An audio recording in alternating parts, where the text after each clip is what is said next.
Welcome to the Sky Commander Flight Brief. It's your mission-ready podcast for drone pilot training and aerial insights across Canada. From Transport Canada rules to real-world drone ops, we break it down, take you higher, and help you earn your wings. Because here at skycommander.ca, we don't just fly. It hints there's more to it. It's a masterclass, a deeper level, maybe a philosophy or a community focus, perhaps. It's definitely intriguing, sets them apart from just, a basic tips show. Skycommander.ca is the obvious next step. Precisely. If you're thinking about flying a drone in Canada, boom, this content is aimed right at you. Powered by skycommander.ca. The elite podcast for Canada's drone pilot. Okay, let's get started. If you operate anything that flies, doesn't matter if it's a heavy cargo jet or, a small drone on a critical mission, the one thing that dictates success or sometimes failure, it's got to be the weather. Absolutely. And for years, getting that weather brief, it felt like you were just wading through, endless lines of text, very fragmented. Right, like scrolling through thousands of old text messages. Exactly. So our mission today really is to provide a complete, deep reset on how you handle that pre-flight assessment. We're diving into the totally revamped NOAA Aviation Weather Center website. That's aviationweather.gov. Okay. And I mean revamped. NOAA has made such a huge update here that this tool, it's not just something you have to use anymore. It's, arguably one of the very best integrated weather analysis tools out there now. Yeah. For pretty much any flight operation anywhere. And it works on mobile too, which is a big plus. That's one of the best. Yeah. What exactly did they change that makes it such a leap forward from the old system? The one pilots, let's be honest, mostly used because they had to. Well, the fundamental shift is moving away from just text towards integrating everything graphically. They've really gone from those isolated reports, a METAR over here, a TAF over there, to this single unified interactive interface. Okay, interactive. Right? The system now lets the pilot in command, or the drone operator, visually translate some really complex atmospheric data into critical, actionable safety decisions right there on the map. So the goal for you listening is basically efficiency, but also thoroughness. Precisely. You gain instant insight into things like vertical wind profiles, icing potential, and even the performance economics of your battery systems, all before you even think about starting up. I like that focus on actionable safety. Yeah. Okay, so before we jump into the graphics, let's just set the foundation quickly. All weather sources, pretty much regardless of how they look, they boil down to two main categories, right? That's right. Two simple buckets. You've got observations, that's what's happening right now, your METAR, satellite loops, current condition. What you see outside the window, essentially. Exactly. And then you have forecasts predicting the future. So TFs, prognostic charts, and the main thing we're starting with today, the new graphical forecast for aviation, the GFA. Okay, let's unpack this GFA. It really seems like the centerpiece of the new aviationweather.gov site. It's kind of what loads by default, right? The place where all the observations and forecasts come together visually. It absolutely is. It's the hub. But before we dive deep into the map itself, I just want to quickly highlight the quick check feature. It's right there on the homepage. Yeah, saw that. Because sometimes, even with all these amazing graphics, you just need the raw TF fast. You just pop in a station identifier, let's say KPRC for Prescott, Arizona, boom. Pulls up the raw METAR and TAF text instantly. You specifically said raw data there, not the decoded version. Even with these graphical tools, why is looking at the raw code still kind of a pro tip? Good question. It's about avoiding ambiguity, really. You see exactly what the observer put down. Sometimes those automated decoders, they can sort of smooth over complex conditions or maybe gloss over important shorthand, like specific weather codes. Exactly. An operator who's trained to read the raw codes, they might spot subtle warnings like FZRA for freezing rain. That might get, less emphasis in a plain language summary. Plus, you can save your favorite stations there too. Makes it quicker for places you fly often. Okay, so that's the quick text grab if you need it. But the real power, you're saying, is in the graphical environment. Let's talk about the custom view settings. These seem to apply across all the graphical products, right? Prognostic charts too.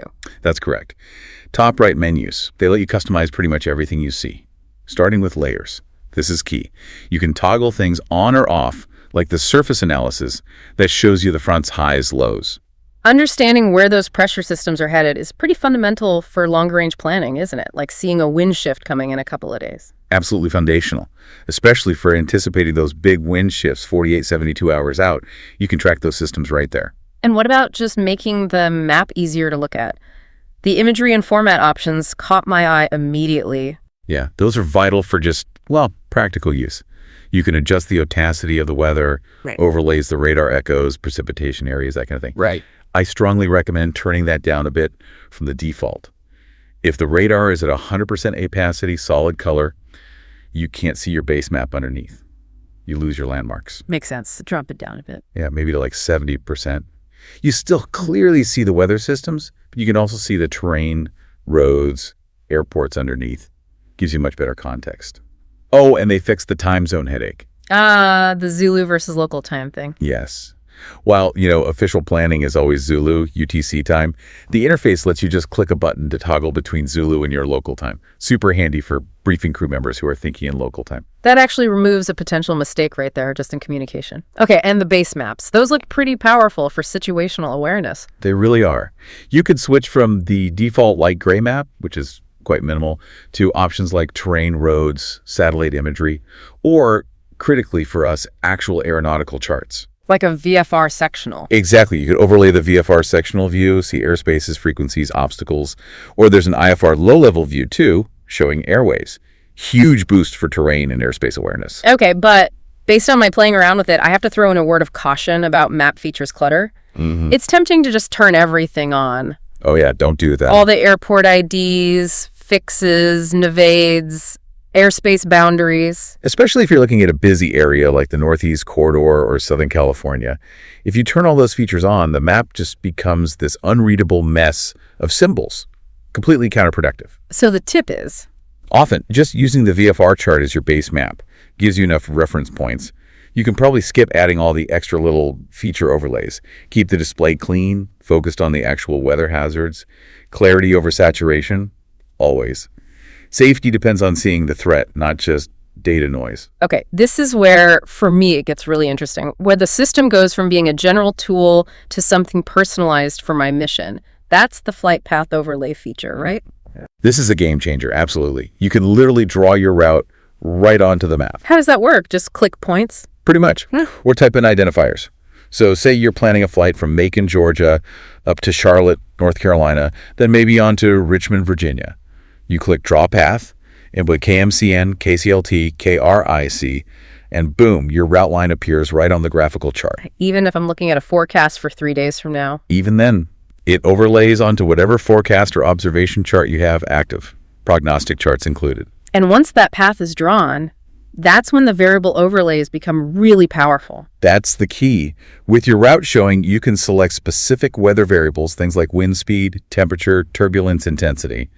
Then you use that altitude slider on the left-hand side. Right, the MSL slider. To check that specific variable at your planned flight altitude along your specific route. Okay, let's run a quick example. Say the GFA map shows a tight pressure gradient along my route, suggesting strong winds. I plan to fly at 6,000 feet MSL. Right. So you'd select the wind speed overlay.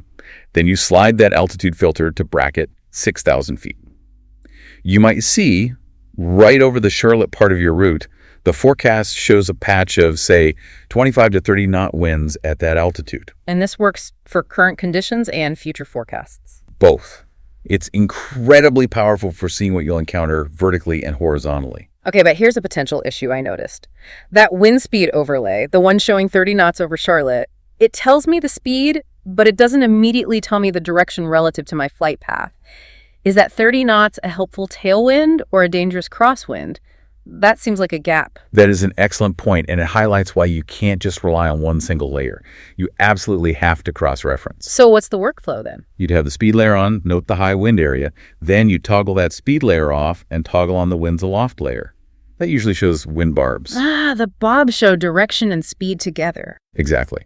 So if your drawn flight path runs roughly north-south through Charlotte, and the wind barbs at 6,000 feet are pointing straight from west to east across your path, you instantly know that 30-knot wind is mostly a crosswind.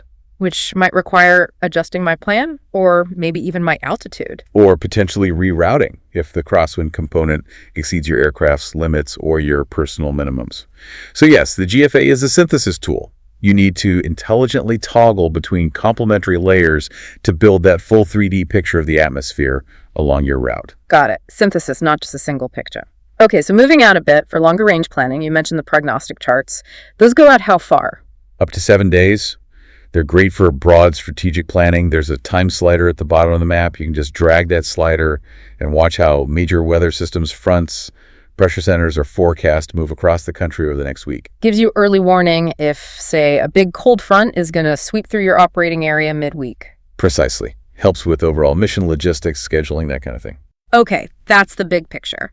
But as we get closer to flight time, say inside that critical 6-hour window, that's when the focus has to shift entirely to immediate risk, right? We need to really zoom in on things like air mets and sigmets. Absolutely. Crunch time. And this is where that MSL altitude slider on the left side of the map becomes truly indispensable. It's all about understanding the vertical structure of the hazard. How so? Instead of reading through pages of text advisories, you can filter the graphical display. Let's take an icing example. Suppose there's an air met out for moderate icing conditions. Okay. You can use that MSL slider to isolate, say, the layer from 8,000 feet up to 15,000 feet, if that's where the air met says the icing is. If you're planning to fly safely below that, say at 6,000 feet MSL. You can visually confirm on the map that your planned altitude is clear of the graphically depicted icing area. Exactly. You see, your flight level is below the freezing level and below the reported icing layer. Instant visual confirmation of vertical separation. So much faster and clearer than just text. Now, it's really crucial to remember the timing on these advisories, especially the convective ones. Oh, definitely. A convective sigmet, that's for the nasty stuff. Severe turbulence, thunderstorms, hail at late. It will have a specific expiration time. Let's say it's valid until 11:55 a.m. local. But the danger doesn't just magically vanish at 11:55. Not at all. It just means that specific advisory expires then. It could be immediately replaced by a brand new one if the conditions persist or redevelop. So continuous monitoring is key. And this also includes center weather advisories or CWAs. We mentioned CWAs briefly. For listeners who might not be familiar, can you quickly explain what a CWA is and how it fits in with sigmets? Sure, that's important. A CWA, Center Weather Advisory, it's an unscheduled alert, usually in plain language. It's issued by the meteorologists at the Air Route Traffic Control Center, the RTCC or center. It covers just their area. Right. It covers the airspace managed by that specific center. Now, unlike a sigmet, which warns about weather severe enough to affect all aircraft, a CWA is more about conditions that are potentially impacting the flow of air traffic or operations right now or very soon within that center's area. So maybe not severe, but still operationally significant. Exactly. Things like unexpected turbulence, icing layers forming, or thunderstorms building that might require reroutes. They're issued quickly, updated often, and usually only valid for about 2 hours or less. They're designed to bridge the gap between, say, a TAF forecast and a full-blown sigmet warning, essential for tactical near-term awareness. Okay, that makes sense. Continuous monitoring is the watchword. And finally, just to round out the GFA section, there are those other graphical forecast tabs under the main forecast menu. Things like ceiling and visibility, cloud coverage, precipitation. Right, turbulence, icing, winds. Each of those gives you a really granular, dedicated look at that specific hazard. And a small but helpful point. The AWC website provides a little key or legend right there to help you decode the various weather symbols used on those layers. Don't forget you can tweak the opacity on each of those layers too to make the most critical information really stand out for you. Okay, so the GFA is incredibly powerful for seeing the weather, but seeing it is only half the battle. Mastery means taking that data and translating it into hard operational limits, because ultimately the PIC, the pilot in command, or the operator for UAS, they own the weather decision. That's absolutely right. And that ownership means you have to move beyond just reading reports. You need to scientifically quantify the risk, especially when it comes to wind. Why the special focus on wind? Because for aircraft, especially smaller UAS, wind is almost always the #1 driver of performance risk. Full stop. Wind loads can easily overwhelm control authority or just completely deplete your battery faster than you expect. Okay, let's start with the basics then. Decoding wind and gust mechanics. First rule, a classic reminder from flight training. Wind direction in a METAR or TAF report is always given relative to true north, right? Not magnetic north. Correct. And that's a detail people sometimes forget. If you're navigating using magnetic headings, you have to apply your local magnetic variation to accurately interpret that reported wind direction. It matters for crosswind calculations. But maybe even more critical is understanding gusts. What is a gust, technically, in these reports? Good point. In U.S. weather reporting, a gust is specifically defined. It's a rapid fluctuation in wind speed where the peak speed is at least 10 knots higher than the lull or the sustained speed observed during that period. Okay, so if a METAR says 12G24 TT, that means the sustained wind is 12 knots, but it's peaking up to 24 knots. That 12-knot difference is the key gust factor. Precisely. And that brings us to what I consider the absolute iron rule of wind planning. Your go-no-go decision, your entire flight plan, must be based on the peak gust, not the sustained wind. So in that 12G24 KT example, you planned for 24 knots. You have to, because the aircraft has to survive those peaks. The moment of maximum stress, the moment you might lose control or get pushed off course, happens during those gusts. Your plan, your route, your battery margin, everything has to be built, assuming the headwind survival test. This is basically doing the math on your aircraft's wind limitations. What's the core idea here? The core principle sounds simple, but it's often overlooked in practice. Your aircraft must always have enough speed margin, enough performance reserve to make positive forward progress against the peak headwind component it might encounter, especially on the return leg when battery might be lower. And there's a formula for this, a way to quantify it. Yes, there's a critical rule of thumb, or formula if you like. You should only fly if the forecasted peak headwind is mathematically less than your aircraft's maximum velocity, its Vmax, minus the dedicated speed reserve, which we call V reserve. Peak headwind Vmax reserve. Okay. Let's put some real numbers on that. Say my drone has a top speed, Vmax, of 18 meters per second. How do I figure out that reserve and apply the rule? Okay, good example. First, you determine your reserve margin. Typically, reserve is somewhere between 20% and 35% of your Vmax. Let's be a bit conservative. Say you choose a 30% reserve for this flight. All right, 30% of 18 meters, that's 5.4 meters, so reserve is 5.4. Right, so your operational threshold is Vmax minus reserve, which is 18 meters minus 5.4 meters. It gives you 12.6 meters. Meaning the peak headwind component I encounter absolutely cannot exceed 12.6 meters per second. Correct. Now remember that METAR gust? 24 knots, you need to convert that to meters per second. 1 knot is roughly half a meter per second. So 24 knots is about 12.3 meters. So 12.3 meters peak gust is just under my calculated limit of 12.6 meters. Technically okay, but cutting it really close. Exactly. You're within limits, but with almost zero margin. That situation would demand extreme caution, maybe choosing a higher reserve margin for that specific flight, or perhaps just waiting for calmer conditions. You mentioned that typical reserve, that 20-35%. You said sometimes you need to increase it. Why specifically in areas with high mechanical turbulence? Right, because that percentage, that reserve, it represents your aircraft's buffer. It's the extra speed and power it has available to instantaneously overcome unexpected energy losses. Like hitting a sudden downdraft. Or a strong sideways gust. Yeah. In relatively smooth air, turbulence is low, your controlling point are small, things are stable. But in environments with high mechanical turbulence, think flying between tall buildings in a city, near sharp mountain ridges, even around large industrial sites. The air is incredibly choppy. Right. You get these rapid, unpredictable changes in wind speed and direction, which means rapid changes in the effective airspeed over your rotors or wings.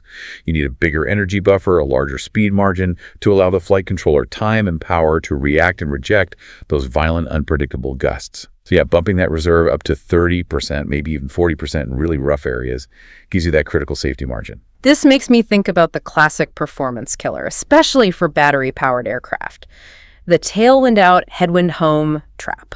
Oh, that one gets people all the time. It's so easy to fall into. Explain how it works. You take off, you've got this lovely tailwind pushing you along, your ground speed is high, you're making great time, barely using any battery. You fly way out, maybe using 60-70% of your planned battery capacity on that easy outbound leg. Feeling good about the mission. Feeling great. But then you turn around to come home, and now that same wind is a brutal headwind. Your ground speed plummets. The aircraft is farting constantly, motors are working overtime, battery drain goes through the roof, and you realize halfway back that you don't have nearly enough juice to make it. You've passed the point of no return without realizing it. Because the easy outbound leg masked the difficulty of the return. Exactly. So the rule has to be always plan the return leg first. Calculate your maximum range, your battery usage based on the most difficult part of the flight, which is almost always fighting that headwind on the way home. Size the mission for the worst case leg. Got it. Okay, let's talk about how wind changes with height and terrain. terrain and altitude effects on wind. That wind speed you get from a METAR or even from your own handheld sensor on the ground, that's not really the wind your aircraft experiences at altitude, is it? Not usually, no. That surface wind reading, whether it's the official 10-meter wind from an airport sensor or what you feel at shoulder height, it's often significantly affected by ground friction, trees, buildings, terrain. It's usually slower down low. So the wind generally increases as you climb. Almost always, especially in the first few hundred feet. Surface friction decreases rapidly with height. This is why you need to treat your initial climb as a quick profiling pass. What do you mean by profiling pass? As you're climbing up to your planned operating altitude, pay close attention to your ground speed versus your heading. Log it mentally or even jot it down. If your ground speed is increasing rapidly as you climb into a headwind or decreasing rapidly as you climb into a tailwind, that tells you the wind speed is picking up significantly with altitude. So you use the aircraft itself as a sensor to infer the actual wind profile. Exactly, because the wind at, say, 100 meters could be double what you measured on the ground. And you might need to adjust your reserve calculation or your flight plan based on that real-time data from the climb. And those urban canyons or mountain ridges we mentioned, they create some really specific, localized, and dangerous wind effects, right? You called mechanical turbulence. Yes. Mechanical turbulence is basically wind flowing over and around obstacles, creating chaos. In cities, tall buildings funnel the wind, creating accelerated corner jets, corridors of significantly higher wind speed right at building edges. Okay, corner jets. What else? Near ridges or even large buildings, you get powerful rotors. These are nasty. They form on the leeward side, the downwind side of the obstacle. What exactly is a rotor? Think of it like a horizontal vortex, a rolling mass of turbulent air. It can violently push an aircraft downwards while also rapidly changing the wind direction, sometimes causing a complete stall or loss of control almost instantaneously. Very dangerous, especially for lighter aircraft. These local effects, the jets, the rotors, the shear lines, can spike the peak gusts way, way higher than what a nearby airport METAR might be reporting. You have to anticipate them in complex terrain. Okay, wind is complex. Now let's talk about the hidden performance penalty. Density altitude, DA. Most pilots know the phrase hot, high, and humid, but maybe don't always quantify the impact. Why is that specific combination so tough on aircraft performance? Because it fundamentally reduces the air's ability to do work, and it does so quietly, invisibly. Density altitude, remember, isn't a physical altitude, it's pressure altitude corrected for non-standard temperature. When it's hot, or you're at a high elevation airport, or it's very humid or worse, all three, the air molecules are farther apart. The air is less dense. So the DA number goes up, indicating thinner air. Right, and that reduced air density. The scientific symbol is the Greek letter rho, has direct physical consequences for anything trying to fly through it. Okay, let's connect that physics to performance. Yeah. For a propeller-driven aircraft, like most drones, what's the main consequence of lower air density, lower rho? Well, think about the basic thrust equation for a propeller. It looks something like D-S CTG, rho N2 D41. You don't need to memorize the formula, but notice that rho, air density, is right there in the middle. Directly multiplying everything else. Exactly. So if rho goes down because of high density altitude, your propeller simply produces less thrust, $T, for the same amount of rotation, or RPM. It's like trying to swing through thinner water. You don't get as much push for each stroke. And it's not just thrust, right? Lift is affected too. Lift is also directly proportional to air density.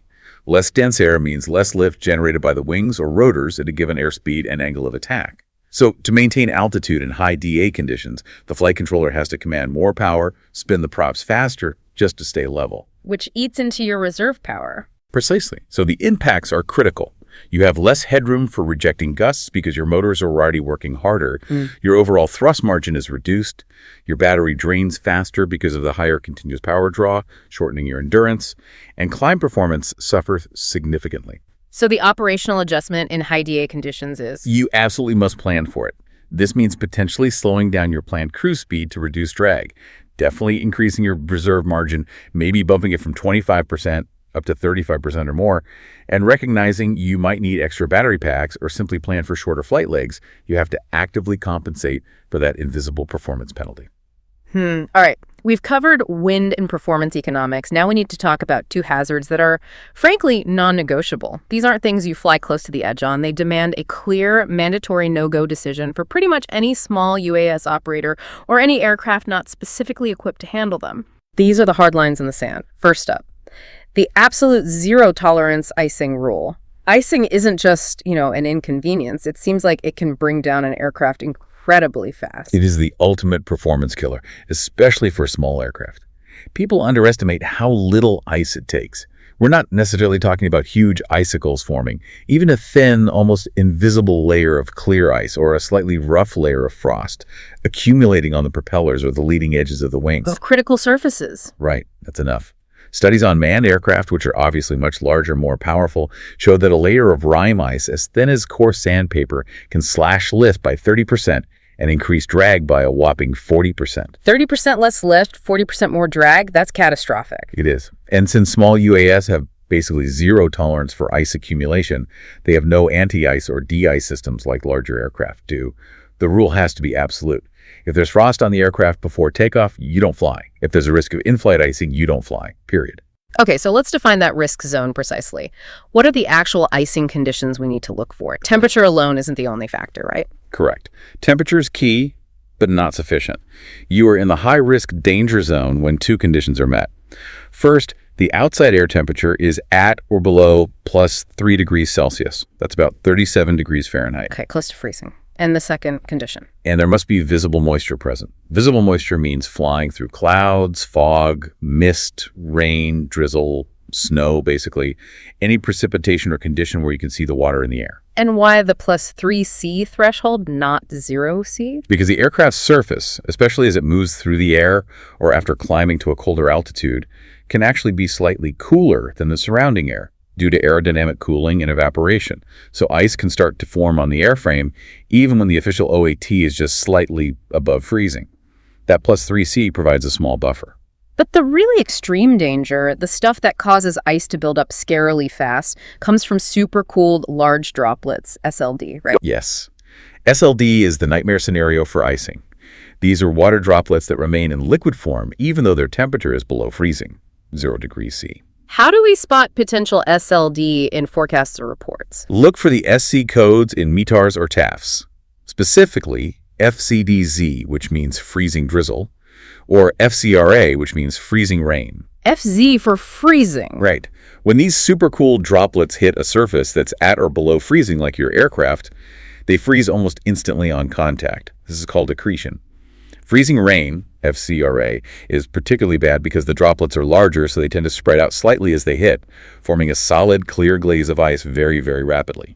It can coat critical surfaces and destroy lift and controllability in minutes, sometimes seconds. So, bottom line, see any FC code, FCDZ, FCRA in the forecast or current conditions? Hard no-go. Don't even think about it. The physics of rapid ice accretion demand you stay on the ground.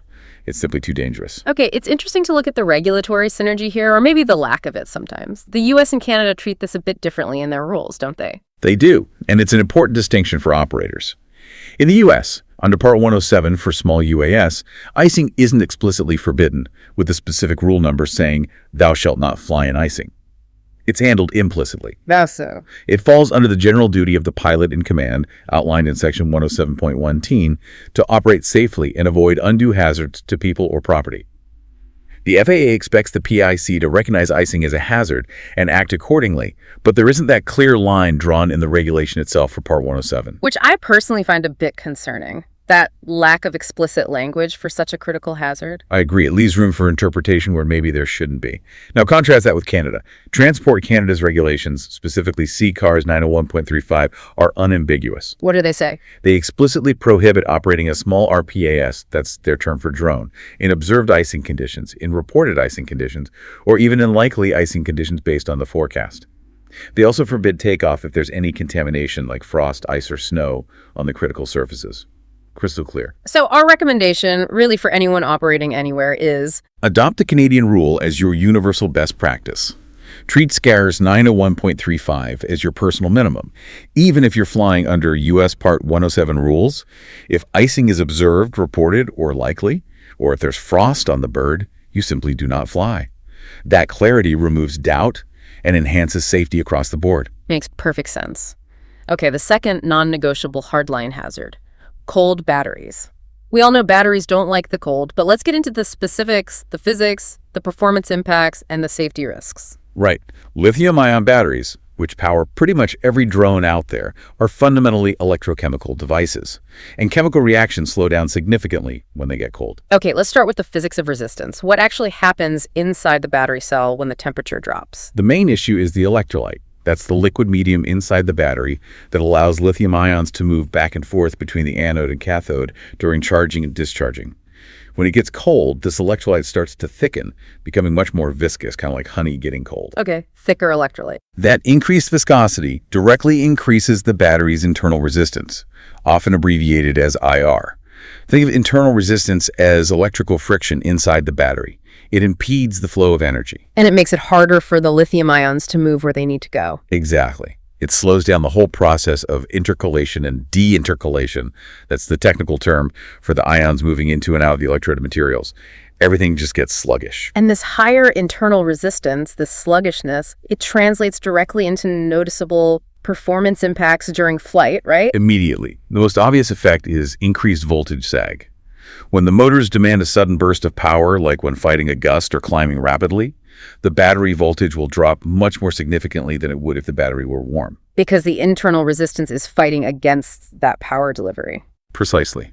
This leads to reduced overall power output. The motors might not be able to spin as fast or respond as quickly, and maybe even more critically, the usable capacity of the battery drops significantly. We're talking potentially a 20 to 30% reduction in the actual energy you can pull out of a cold battery compared to a warm one. 20 to 30% less flight time, essentially. Or even more, depending on how cold and how hard you're pushing it. And remember that reserve we talked about for wind. A cold battery drastically reduces the electrical power available to meet that reserve demand when you need it most. The aircraft is flying with a fundamentally weaker power source. Okay, reduced performance is bad enough, but there's a real safety danger too, related to charging cold batteries. This is the lithium plating hazard. This sounds serious. It is extremely serious, and it causes permanent damage. Lithium plating can occur if you attempt to charge a lithium-ion battery when its internal temperature is at or below freezing 0 degrees Celsius, 32 Fahrenheit. What actually happens during plating? Remember how the cold, thick electrolyte slows down the lithium ions? During charging, those ions are supposed to move from the cathode and neatly insert themselves into the structure of the anode. But if they're moving too slowly because it's cold, they can't get into the anode properly. Instead, they start to deposit on the surface of the anode as metallic lithium. Like chrome plating, but with lithium metal. Sort of, yeah. Yeah. And that layer of metallic lithium does several bad things. First, it's irreversible. It permanently reduces the battery's capacity because that lithium is no longer available to move back and forth. Second, and much more dangerously, this metallic lithium can form sharp, needle-like structures called dendrites. Dendrites. These dendrites can grow over time, and if they grow long enough to puncture the thin separator layer between the anode and cathode, You would get an internal short circuit. Exactly. A direct path for current to flow uncontrollably inside the battery. This generates intense heat very quickly, leading to thermal runaway, basically. The battery catches fire or even explodes. This risk is especially high if the battery is then charged to a high state of charge. Wow. Okay, so the operational rule here seems pretty straightforward and absolutely critical given the fire risk. Non-negotiable. You must always ensure your batteries are warmed up to within the manufacturer's specified operating temperature range before you fly and before you charge. How do you warm them? There are various ways. Use dedicated battery heaters or insulated warming pouches. Keep them inside a warm vehicle cabin until just before use. Store them indoors overnight, not in a cold garage or shed. The key is to get the internal temperature of the battery up, which can take time, and critically, never ever attempt to charge a battery that you suspect might be at or below freezing. The risk of permanent damage and fire is just too high. Okay, so we've covered the big picture with the GFA. We've covered the hard physical limits like icing and cold batteries. Now let's shift gears slightly and talk about how the really sophisticated operators, the elite teams, move beyond the standard airport reports and leverage high-resolution numerical weather models. This is about getting into localized micro-forecasting and building really robust regulatory intelligence. Right, because the basic problem is still that a METAR or TAF, they only really tell you what's happening right at the airport. If your mission is 20 miles away, up a mountain valley, or in the middle of a city, that airport data might not be very representative, correct? Exactly. That's the core need for micro-forecasting. You need weather intelligence specific to your actual operating location, not just the nearest airport. So in the US, what's the go-to tool for that kind of high-resolution, localized forecast? The primary workhorse model for this is the HRRR, which stands for High Resolution Rapid Refresh. High-resolution rapid refresh. What makes it high-res and rapid? Rapid refresh means it updates very frequently, typically every hour. High resolution refers to its grid spacing. The HRRR runs on an incredibly fine grid, roughly 3 kilometers by 3 kilometers across the continental U.S. 3 kilometers. Why is that small grid size so important compared to older models that might have used, say, 12 or 20 kilometer grids? It's the difference between seeing a blurry smudge versus a sharp picture. That 3-kilometer resolution is fine enough to actually start resolving or seeing much smaller scale weather features that have a huge impact on local conditions. Like what kind of features? Things like the precise location and timing of thunderstorm, outflows those gust fronts that race out ahead of storms. The model can capture the detailed structure of near-surface winds as they interact with local terrain, like hills or coastlines. It can even give you a much better idea of the small-scale gustiness caused by things like thermal convection on a sunny afternoon.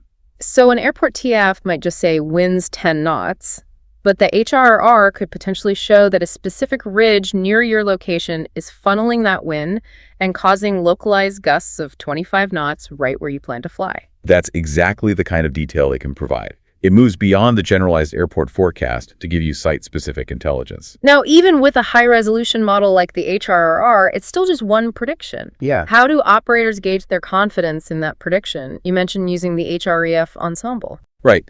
This is where we move from a single deterministic forecast, the wind will be 15 knots, to probabilistic forecasting. There's the 60% chance the wind will exceed 20 knots.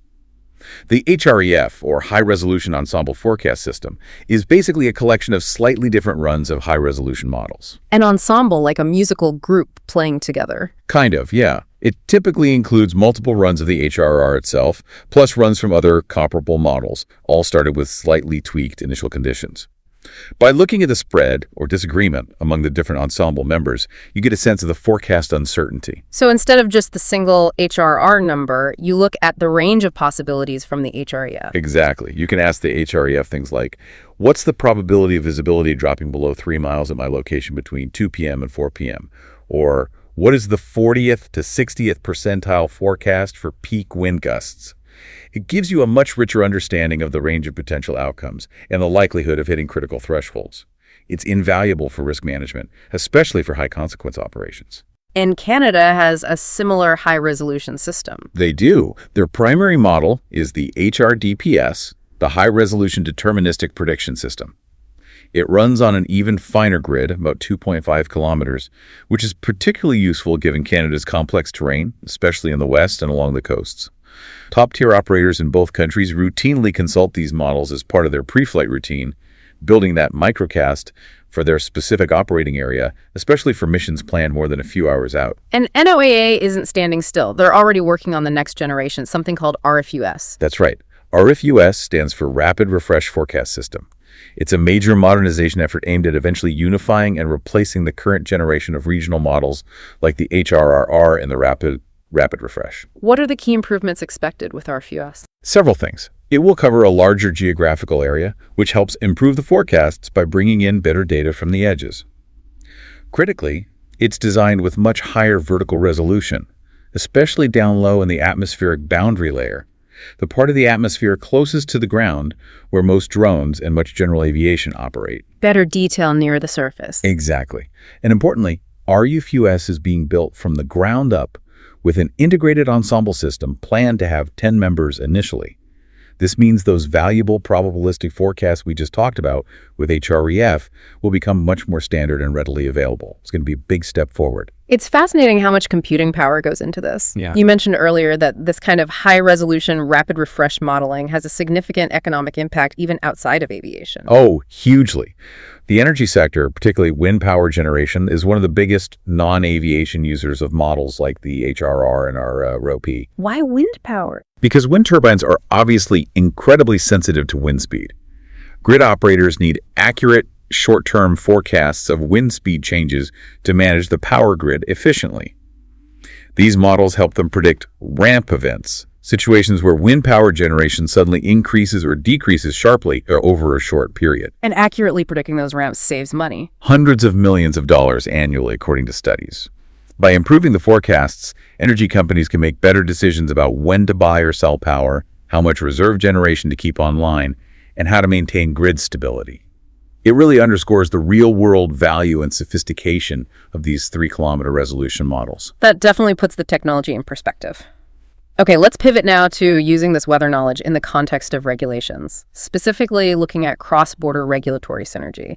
The idea here is to kind of combine the best aspects of, say, US and Canadian rules to create the strongest possible operational standard, especially for organizations that might operate internationally. Precisely. It's about building a robust, globally consistent safety framework. So let's recap the US approach first. For visibility and cloud clearance under Part 107, it's based on specific numbers, right? Yes. Section 107.51 lays out clear numeric minima for standard operations. You need at least 3 statute miles of flight visibility, and you have to maintain cloud clearance, at least 500 feet below any clouds and 2,000 feet horizontally from any clouds.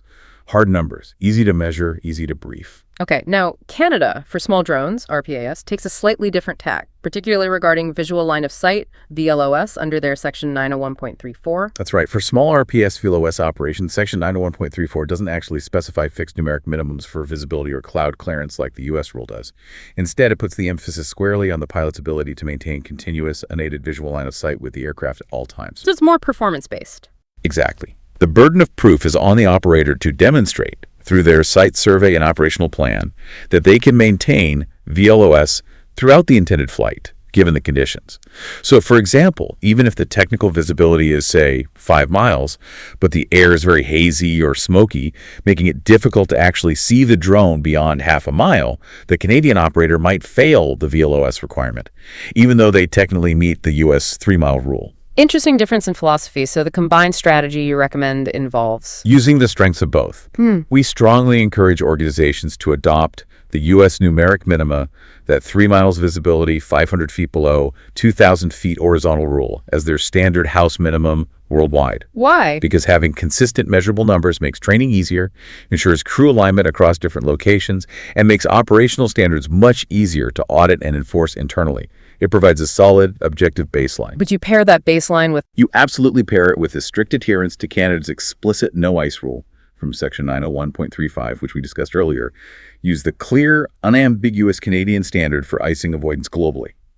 So you get the objective clarity of the U.S. visibility cloud rules, combined with the uncompromising safety stance of the Canadian icing rule. Best of both worlds for a robust global standard. That makes a lot of sense. Okay, let's wrap this all together by running through a few quick real-world decision scenarios, applying the GFA, the wind math, the hard limits we've discussed. All right, let's do it. Scenario 1, urban facade scan, gusty day. You're planning a drone inspection of a building facade in a downtown area. The nearest METAR reports wind 12 knots, gusting to 22 knots, 12 G, 22 KT. Environment is complex, tall buildings, potential for mechanical turbulence. Okay, first step. The peak gust drives the decision. That's 22 knots, which is roughly 11.3 meters per second. My aircraft's Emax is 18 meters. Given the urban environment, I need a higher reserve. I'll choose 30%. Good call. So 30% of 18 meters is 5.4 meters reserve. Your maximum allowable peak headwind is 18, 5.4 equals 12.6 meters. The forecast peak gust, 11.3 meters, is below my calculated limit, 12.6 meters, but it's definitely getting close. So the decision is go, but with significant precautions. I'd plan to fly at a lower altitude, maybe keeping it below 60 meters or so, to minimize exposure to stronger winds aloft, maintain that 30% reserve vigilantly in the flight plan, and critically, I'd use the GFA wind forecast and my knowledge of the site to try and plan the route so the return leg is flown mostly into the wind, ensuring I have maximum performance margin when the battery is getting lower. Very cautious ops. Excellent. Scenario 2, freezing drizzle morning. You arrive on site for an early morning flight. The pre-flight check reveals the latest METAR reporting, FZDZ-BR. That's freezing drizzle and mist. Temperature is M01, minus 1 degree Celsius. FZDZ, that's one of those FZ codes. Supercooled, large droplets, temperatures below freezing, visible moisture is present, mist and drizzle. Decision. Hard no-go. Immediate cancellation of flight operations, no question. The presence of any FZ code indicates conditions conducive to rapid, severe icing. Based on the zero-tolerance icing rule we adopted, this is a mandatory grounding situation. The risk is simply unacceptable. Perfect. Last one, scenario 3. High-density altitude DA day. It's a hot summer afternoon. You're operating at a site with a field elevation of 5,000 feet MSL. So the temperature on site is 34 degrees C, around 93 degrees Afternet, and it feels humid. The winds are relatively light, maybe 8 knots gusting to 14 knots, HG 14 KT. Okay, the wind itself, peak gust 14 knots, about 7 meters, is well within limits for my 18 meters aircraft, even with a standard reserve. But the big factor here is the density altitude. Hot, high humid means high DA. Performance will be significantly reduced. Decision. Go, but only with significant performance penalties applied in the planning. I need to acknowledge the DA impact. This means increasing my reserve. I'd bumped it to at least 35% for this flight. I also need to reduce my planned cruise speed to lower drag, maybe cut it from a typical 14 meters down to 11 meters. And I absolutely need to factor in reduced endurance, either plan for much shorter flight legs or carry extra battery packs. The flight plan must explicitly account for the reduced thrust and higher power draw caused by the high DA. Cannot fly it like a standard day. Exactly right. Recognizing and actively mitigating the DA penalty is crucial. Hashtag tag outro. Wow, okay. This has been an incredibly detailed and I think necessary deep dive into really mastering modern aviation weather for safe operations. Let's try to quickly summarize the absolute key takeaways. Absolutely. First, the updated graphical forecast for aviation, GFA, on aviationweather.gov is now your go-to unified resource. It brings together observations and forecasts visually, critically, uses layering and altitude filtering tools to really understand the vertical structure of the atmosphere along your route, not just surface conditions. Second, your wind envelope calculations must always be based on the peak gust, not the sustained wind. Use that Vmax V reserve formula, be conservative with your reserve, especially in turbulence, and always plan your difficult return leg first to avoid that tailwind out-headwind home trap. Third, the ICE3C rule is mandatory for safety. If the air is cold, at or below plus 3 degrees C, A&D, there are clouds or precipitation, so moisture, and ED, especially if there are any FC codes in the report. It's a no-go. Adopt that explicit Canadian no-ice rule as your global standard. And don't forget those hidden hazards. High-density altitude silently saps performance, requiring reduced speed and increased reserves. And cold batteries suffer from reduced output and the permanent damage risk of lithium plating if charged below freezing. Always pre-warm your batteries. And fundamentally, remember your responsibility as pilot in command. Knowing the regulations, like Section 107.49 on pre-flight actions and Section 107.19 on PIC responsibility, means you set the operational limits based on the conditions in your aircraft. You build the safety case using the best available data, which, as we've seen, is now more accessible than ever through tools like the GFA and high-res models. The data and tools are there. The final gonna-go decision and the accountability that comes with it rests squarely with the operator. That's the bottom line. Okay, so we spent some time talking about lithium plating, that irreversible, dangerous damage caused by charging drone batteries when they're cold, below 0 degrees Cs. It reduces capacity, increases fire risk, a serious hazard that demands strict temperature policies for your expensive flight packs. So here's the final thought I want to leave you with today. If this risk of fire and permanent damage is so significant that it demands careful pre-warming and handling procedures for your critical flight batteries, how should that same risk potentially inform your policies or even just your personal habits for charging all the other small lithium-ion powered devices in your life? Your phone, your power tools, those USB power banks that might get left overnight, cold-soaked in a freezing vehicle or an unheated garage. That is a really critical question, isn't it? Especially as we head into colder weather. Something to think about for everything powered by these batteries. Definitely something to mull over. Thanks again for this incredibly insightful deep dive. My pleasure. Stay safe out there. We'll catch you next time. That's a wrap on today's mission, Commander. See above, go beyond, get ahead. For more training, tools, and intel, head to skycommander.ca. If you learned something new, share it, subscribe, and leave us a 5-star debrief.